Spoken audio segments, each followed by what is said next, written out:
રાજ્યમાં નકલી ચીજવસ્તુઓની બોલબાલા દિવસે ને દિવસે વધી રહી છે।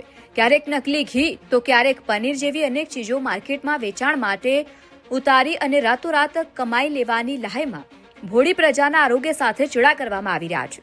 ત્યારે પાટણની સિદ્ધપુર જીઆઈડીસીની મેટ્રો ઓઇલ મિલમાંથી લાખો રૂપિયાનો શંકાસ્પદ તેલનો જથ્થો ઝડપી પાડવામાં આવ્યો છે।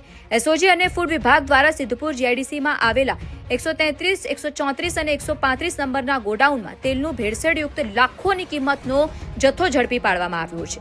ગોડાઉનના સંચાલક ભરત મોદી નામના શખ્સ સહિત અન્ય 2 શખ્સોની પણ અટકાયત કરવામાં આવી છે।